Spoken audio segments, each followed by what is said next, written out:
A permacultura ela tem 3 preceitos éticos: cuidar do planeta, cuidar das pessoas e distribuir os excedentes. O propósito da permacultura é você mudar você, o indivíduo, mudar o seu jeito de ser, a sua vida. Eu me sinto muito útil, né? Eu me sinto fazendo um trabalho que eu acho que é importante. Para fazer a sua casa, você precisa antes fazer o seu tijolo com baixo custo de energia.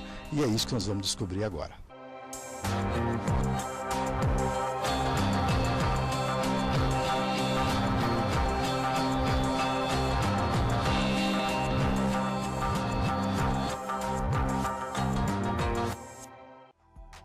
Vamos imaginar a permacultura como uma flor. Agora preste atenção nesta imagem. Vamos usá-la para você entender a definição desta cultura sustentável. Tudo começa no botão central, com a ética e princípios de design. Repare que a seta vermelha mostra que este conceito se estende às pétalas, que trazem outras ideias que fazem parte da permacultura. Espaço construído, ferramentas e tecnologias, educação e cultura, saúde e bem-estar físico e espiritual, economia e finanças, posse da terra e governo comunitário e, por fim, manejo da terra e da natureza. Parece muita coisa, né?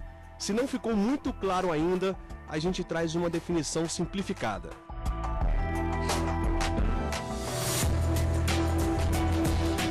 A permacultura é trabalhar com a natureza e não contra ela. É tirar proveito de tudo que está ao nosso alcance. É cuidar do verde, da água, da terra, sem esquecer das pessoas que estão em volta. É ser sustentável.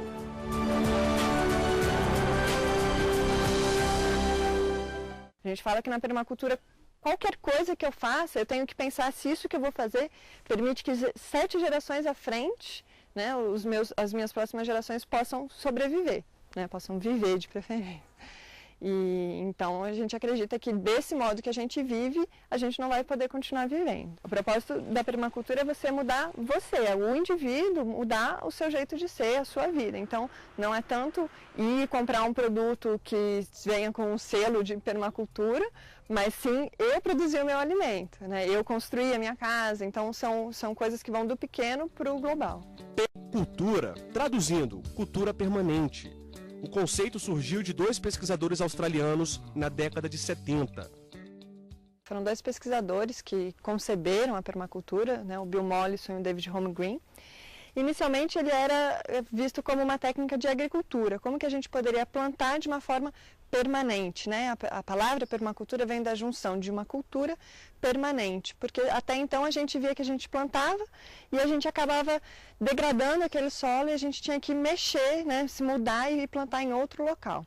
Então ele iniciou com a questão da agricultura e aos poucos ela foi evoluindo. Hoje a gente fala de uma cultura permanente no sentido amplo, então a gente fala de plantio, né, de manejo da terra, mas a gente fala de bioconstrução, a gente fala de água, de energia, de comunidade, de educação, de governança, todos esses temas fazem parte para a gente ter uma cultura sustentável, né, plenamente sustentável. Depois de quase 20 anos, a permacultura chegava ao Brasil, quando um dos pesquisadores ministrou um curso no Rio Grande do Sul. Era 1992.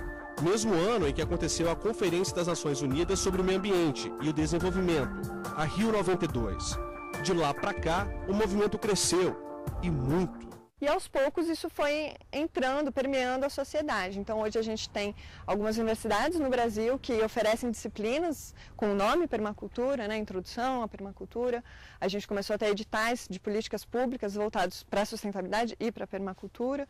E começaram a ter eventos, né, ligados à consciência ambiental. Então a gente teve em São Paulo a virada ambiental, o ano passado aqui em Brasília a gente teve a virada do Cerrado. Então esses temas começam a não ser só do ambientalista, né, dos ecólogos, mas também de interesse público. Entendendo a permacultura como uma atividade sustentável de uso racional dos recursos naturais, água, solo, vegetação, nós temos várias leis que trazem um incentivo geral. Então o próprio Código Florestal, por exemplo, fala que na área rural, aquele que utiliza bem recursos naturais deveria ter algum incentivo tributário, teria que ter alguma facilidade. Mas todas essas leis, infelizmente, ainda trazem, né, dispositivos genéricos, né, que será incentivada, mas não diz como será efetivamente incentivada.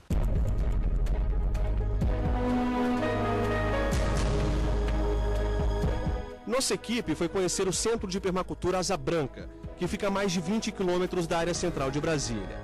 O espaço é uma das principais referências de projetos sustentáveis do Brasil.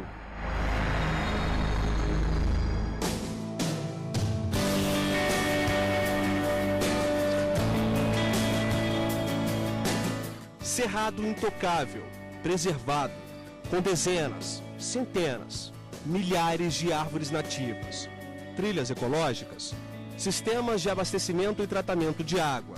Quando chove é uma beleza. Os reservatórios armazenam tudo, seja para consumo próprio ou para irrigar este belíssimo viveiro de mudas do Cerrado. Até porque a permacultura defende a ideia de que todos deveriam plantar uma árvore. Sabia disso? Só um parênteses. Se você já fez isso alguma vez, sinta-se privilegiado. Tem também banheiro seco e habitações ecológicas, como a Casa de Barro. O Centro de Permacultura recebe por ano cerca de 5.000 visitantes. A propriedade é deste engenheiro florestal que há 17 anos é adepto da permacultura. São quase 2 décadas vivendo em harmonia com a natureza. Princípios da permacultura, né? Utilize recursos locais. Como é que eu vou construir a minha casa? Eu olho, se eu estivesse na floresta amazônica, provavelmente eu ia construir com madeira. Mas como a gente está aqui no centro-oeste, o melhor recurso natural é a terra. Então a gente faz com a terra crua.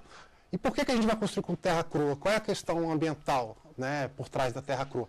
O que é a construção convencional? Hoje se chama construção convencional. A alvenaria. Tijolo queimado com concreto armado. Ferro, cimento e brita, né? Todos esses materiais são de alto impacto. Quando a gente usa a terra crua, o impacto é o trabalho de retirar essa terra, né, e o buraco que fica. Mas aí tem um outro fundamento da permacultura que diz: cada elemento tem que realizar mais de uma função. Aqui a gente tem a composição do nosso ambiente, aqui, que é um ambiente lúdico, onde a gente realiza atividades com escolas e tal, essas garrafas. Então, o reaproveitamento, que também se vê na bioconstrução. A gente tem muita entrada de luz com garrafas, com vidros de carros, né, buscados em ferro velho. Eu me sinto uma pessoa realizada, né? E a permacultura, para mim, ela é mais do que uma filosofia de vida. Eu não sou religioso, mas eu me considero uma pessoa com uma espiritualidade muito forte.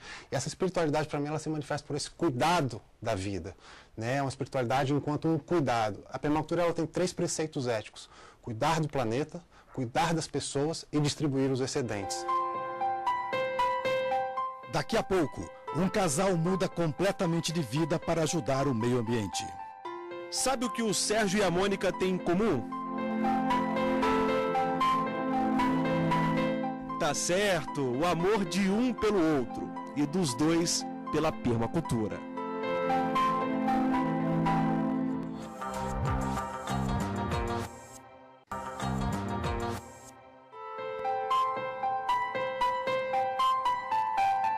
Sabe o que o Sérgio e a Mônica têm em comum? Tá certo, o amor de um pelo outro e dos dois pela permacultura. Sérgio e Mônica moram nesta chácara no Distrito Federal. E o meio ambiente por inteiro foi conhecer o estilo de vida do casal que optou pela permacultura. Há quase 20 anos o sistema funciona. E olha que funciona mesmo, viu? Quer ver só?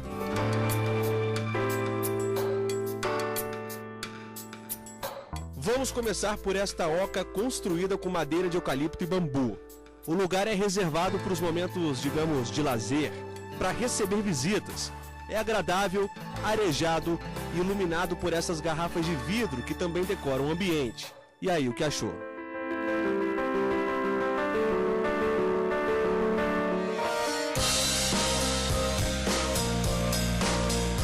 É neste giro que a gente continua a nossa caminhada. Mas espera aí, deu sede? A água fica no filtro de barro. Se cansar, que tal sentar em uma cadeira feita 100% com pneus? Diferente, né? Mas vamos lá que ainda tem muito o que conhecer. Esse aí, por exemplo, é o canteiro de sistema agroflorestal. É como se fosse uma floresta mesmo, cheia de alimentos. Tem de tudo que é tipo. Como toda horta, precisa de muita água. Aqui, ela vem da chuva. A propriedade conta com 6 reservatórios, com capacidade de armazenar 85.000 litros de água. Até o banheiro é sustentável, chamado de banheiro seco. Já ouviu falar? Explica melhor isso pra gente, Sérgio. Você está vendo 2 câmeras pintadas de preto, né, cada uma com a chaminé preta. O preto não é por acaso, a posição dele também não é por acaso. Ele está voltado para o norte, né, que é o lado mais ensolarado da nossa região, noroeste, na verdade, sol quente, né? As chaminés esquentam e cria um movimento de ar. O ar quente vai subindo, vai puxando pelas frestas aqui um ar mais fresco, mas tudo fica muito quente dentro dessa câmara. Então lá dentro, os dejetos todos, urina, fezes, papel higiênico e o que dá descarga, que é a serragem, eles entram no processo de compostagem aeróbica e eles começam a degradar, né, nos seus componentes básicos. Então, com isso, depois de alguns meses, a gente tem um esterco, na verdade um composto de boa qualidade. O Sérgio estava contando para a gente que quando ele chegou na propriedade em 1998, a vegetação nativa era bastante degradada. E a gente tem uma noção melhor de como que era a situação quando nós olhamos ali para frente. Olha só, onde vários condomínios foram construídos bem próximos à mata. A vegetação era daquele jeito, com várias erosões, uma vegetação completamente comprometida e com solo infértil. Repare que bem aqui do lado o cenário que a gente encontra é outro. Olha só, desse ponto mais alto onde nós estamos, é fácil perceber que com o tempo o verde ganhou vida. E esse é também um dos conceitos da permacultura. Quase árvore nenhuma, a gente estava começando a plantar coisas, então era muito exposto. Lá da estrada você via a varanda, e hoje em dia você não vê nem a escada que chega na varanda, né? Então as plantas, as árvores começaram a camuflar a casa, uma coisa que deu além de resfriar a casa, é uma casa mais fresca hoje em dia, deu uma ambientação muito mais gostosa, né? Hoje em dia você não vê a casa e as plantas todas que a gente coloca sempre tem uma função específica, né?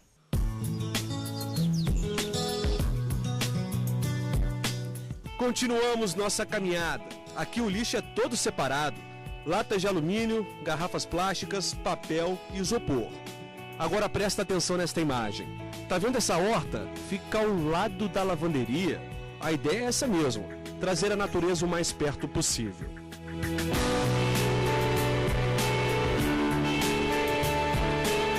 O minhocário foi feito em uma banheira antiga. Quando a gente olha a lateral da casa, encontramos um jardim vertical que parece acompanhar a construção. 1 hectare, 10 mil metros de sustentabilidade. Você tem que tentar se estabelecer no local, gerando impacto positivo e gerando impacto positivo para a sua sustentação. Então você começa a plantar um monte de planta que é frutífera, ou que é planta para você alimentar o solo, ou leguminosa para fixar nitrogênio no solo, ou não, né, porque você vai plantando tudo junto. Você começa a manejar para criar solo, no caso de um espaço como o nosso, que era basicamente um subsolo exposto, um cascalho. Então tem várias coisas que você vai intervindo em várias direções, em várias áreas, que você vai aprendendo um monte, né? O tempo todo é um grande aprendizado. A propriedade não conta com sistema de tratamento de esgoto convencional. Foi criada então uma bacia de evapotranspiração. É como se fosse um tanque fechado que a gente não consegue ver. Em cima dele tem camadas de pneus, entulho, brita, areia e por cima terra. Essa mesma terra é usada para plantar bananeiras. Esgoto aqui não é problema nenhum. Qual é a lógica? Lá embaixo acontece a fermentação das fezes e do todo o material que vem junto. Isso se dissolve naquela água, não tem para onde fugir, então vai encher, né? Entra em contato com as britas e com o entulho e vai colonizando, as bactérias vão colonizando esse espaço todo, essa água vai se degradando em compostos minerais, isso vai subindo e em vez de aflorar, que seria uma hora ele aparecer aqui minando, essas plantas fazem o trabalho de jogar suas raízes para baixo e beber dessa água com os minerais dissolvidos. Então elas se nutrem disso, né? E você não tem nenhuma saída. Se não é bem dimensionado, não tem saída de água. A única saída de água são as folhas da bananeira, ela sai como vapor de água, ou seja, 100% limpa. Mônica mostra também o telhado da casa. É verde. O espaço foi usado para plantio. A sensação é de estarmos no meio de uma floresta. Mônica, explica pra gente, o que nós temos aqui em cima? Então, esse aqui é um telhado verde, é o telhado de uma parte da casa, onde nós temos várias plantas, então nós temos alguns plantios, temos maracujá, a gente tem a facilidade de colheita aqui, a gente tem o urucum, temos açaí, o maracujá, também uma área de lazer. Como é que você se sente quando você acorda e olha para onde nós estamos olhando agora? Como é que é de manhã acordar, ouvir o canto do pássaro, dormir também nessa tranquilidade. É maravilhoso. E a gente tem vários animais que a gente ouve aqui, inclusive macacos naquela mata ali da frente. A gente ouve bugios às vezes. É mesmo? Os sapos aqui nos açudes. Então a gente tem realmente uma convivência bem integrada. E a proposta desse espaço no momento, é ser um espaço de permacultura, que é um espaço de transição, de pessoas que estão na cidade e, ao mesmo tempo, estão exercitando essa vida no meio ambiente, né? Estão exercitando essa vida mais sustentável. Então, a proposta desse espaço é estar integrado e mostrando que é possível, na cidade, você ter um estilo de vida sustentável, morar no meio do verde. Me sinto muito útil, né? Eu me sinto fazendo um trabalho que eu acho que é importante. Eu fico achando assim que quanto mais propriedades como essa, seja urbana, seja rural, na medida que puder fazer esse tipo de coisa, a gente vai sair ganhando. Daqui a pouco, veja como funciona a permacultura em uma casa totalmente sustentável. Eu posso ter um reservatório desse no fundo de quintal, né? E produzir aí, digamos que num reservatório desse, em torno aí de 300 quilos de tilápia por ano.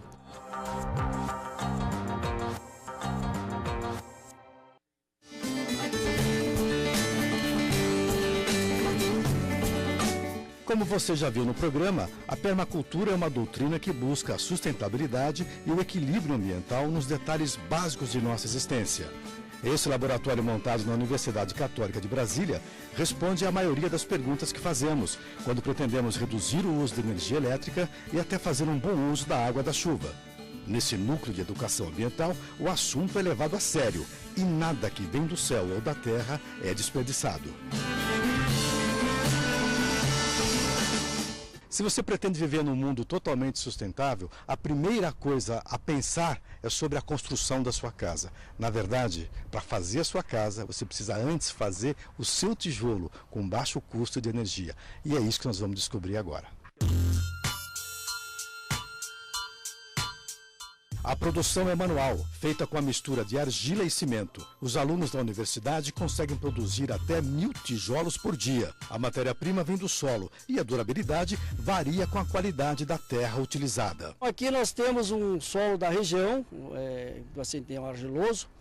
Nós temos aí colocado uma porção de cimento e areia para melhorar a qualidade do solo. Em torno aí de 8 porções de solo, uma porção de areia e uma porção de cimento. Professor, como é que funciona o teste de resistência desse tijolo? É bom esse tijolo mesmo? Ele segura? A gente consegue realizar todos os testes laboratoriais e verificar as normas e a resistência se está de acordo com a norma específica, tudo através de procedimento laboratorial. O tijolo sustentável apresenta algumas características que facilitam a construção e a amarração das paredes. Por que nós temos que fazer um tijolo perfurado dessa maneira? Qual é a utilidade disso? Ele é chamado de tijolo ecológico justamente para que a gente possa aproveitar esses furos. Então esses furos aqui, eles irão, em ponto estratégico da construção, ser utilizados como forma para colocarmos aqui a ferragem e o concreto, né? A outra vantagem ecológica desse tijolo é permitir a passagem de canos de água e fiação elétrica por esses orifícios. O método facilita também a construção de colunas de concreto, sem usar formas de madeira. E tudo isso reduz o custo da obra ecológica. Nem necessidade de estarmos utilizando aqui a argamassa, porque esse encaixe será perfeito e não haverá necessidade, então, de uso de argamassa. Uma economia, né? O custo da construção civil com tijolo ecológico deve ficar mais barato, em torno de 30% em relação ao uso do tijolo convencional. A técnica dispensa o acabamento das paredes com reboco e a proteção pode ser feita apenas com o uso de verniz especial. Feito o tijolo, a casa está sendo construída, está sendo encaixada, tudo perfeito, aí falta o telhado. E eu vejo que naquele telhado ali, nós podemos notar, nós temos já uma estrutura de captação de água de chuva. Bom, aqui a gente tem um reservatório de cerca de 14 mil litros de água, utilizando-se de uma técnica denominada ferro-cimento. Vocês vão poder notar que todas as construções elas são no formato circular, para distribuir a pressão hidrostática de maneira equitativa e a gente não ter ponto fraco. Depois de guardada no reservatório, a água passa por filtragem especial. O sistema, claro, também é de baixo custo e usa o método do ferro e cimento para a realização de todo o trabalho. Vamos ver como funciona esse filtro de bioareia. Uma tecnologia simples, onde a gente tem algumas camadas de brita, diferentes granulometrias, em que a água ela vai descer por aqui, ela vai entrar nesse difusor e ela vai ser filtrada biologicamente. Depois de um tempo que esse filtro estiver funcionando, as bactérias naturais elas vão entrar no sistema e vão fazer o processo de degradação do material biológico, principalmente coliforme fecal. O laboratório também usa o sistema de combate a cloriformes fecais da água transparente a partir da exposição aos raios solares durante 6 horas. Para aumentar a radiação solar, a garrafa pode ser pintada de um lado, o que aumenta a temperatura interna. A outra estação de aproveitamento de água de chuva serve para a criação de tilápias. O controle da qualidade da água passa por essas plantas, que fazem um trabalho duplo, limpam a água e alimentam os peixes. Mas é tudo a custo zero. Note que a estrutura do tanque é a mesma do reservatório principal, ferro e cimento, com 3 centímetros de espessura. Aqui, os peixes crescem até 1 quilo e raramente comem ração. Eles se alimentam das raízes do aguapé. Eu posso ter um reservatório desse no fundo de quintal, né? E produzir aí, digamos que num reservatório desse, em torno aí de 300 quilos de tilápia por ano. Há 6 anos nós começamos esse trabalho, eu coloquei tilápia uma única vez. Foram os alevinos, em torno aí de 30 alevinos. Hoje eu até já perdi aqui a conta da biomassa que eu tenho aqui de peixe. A economia e reciclagem não para. A água usada no tanque dos peixes ainda serve para o plantio de hortaliças em ambientes de pouco espaço. E o melhor de tudo, sem terra. A água do peixe, rica em nutrientes, ela vai vir para cá. Nesse ambiente aqui, a gente vai ter um tipo de bactéria que vai transformar o nitrogênio, que pode comprometer a qualidade na nossa água, em nitrato. E o nitrato vai ser um nutriente absorvível pela planta. E aí esse giro vai acontecer, enquanto o peixe suja a água, a planta absorve o nutriente e retorna essa água para o peixe em condições dela continuar recirculando. O sistema barato e eficiente poderia ser uma solução para o Nordeste brasileiro, que depende de água de chuva. Esse tipo de tecnologia, utilizado em casos específicos, por exemplo, semiárido, onde o pessoal bebe água de açude, uma cisterna dessa, de baixo custo, ele pode armazenar água, existe o filtro de bioareia, para não utilizar processo químico no seu tratamento, ele vai ter uma água com uma melhor qualidade que a água do açude que ele bebe, altamente concentrada. Além disso, ele pode utilizar essa água para cultivar o peixe e para cultivar a hortaliça. Com isso, as famílias, elas pelo menos não vão morrer de sede, nem vão morrer de fome, porque vão ter água disponível e proteína para sua alimentação. E para quem mora em local onde a água de poço ou riacho limpo, nada melhor que a bomba que usa a pressão hidráulica para encher reservatórios. Basicamente o que a gente utiliza aqui é tubo de PVC e válvula de retenção. Uma coisa também simples, uma coisa barata, de fácil aplicação, em que a gente pode ter o bombeamento aí até 24 horas dessa água, sem gastar nem combustível fóssil, nem energia elétrica. O circuito da permacultura passa também pela fossa biológica, com o uso de bananeira como elemento fundamental. O equipamento deve ser construído a certa distância da casa.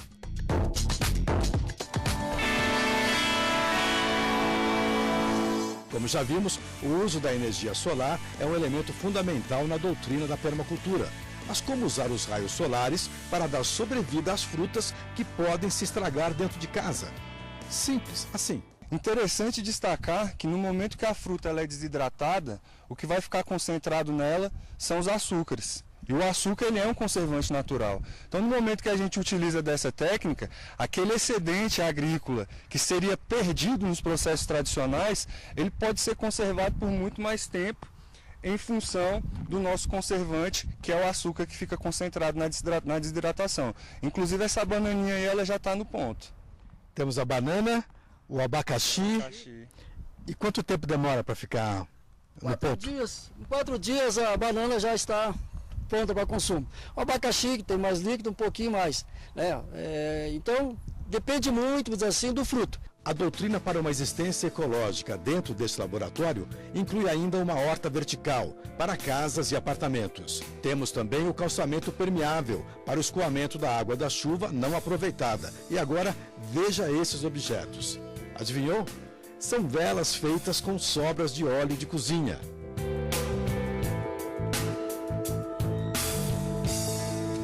É isso. Vida barata e equilibrada é outra coisa. Quer ver uma obra de arte? Esse tijolo acho que serve.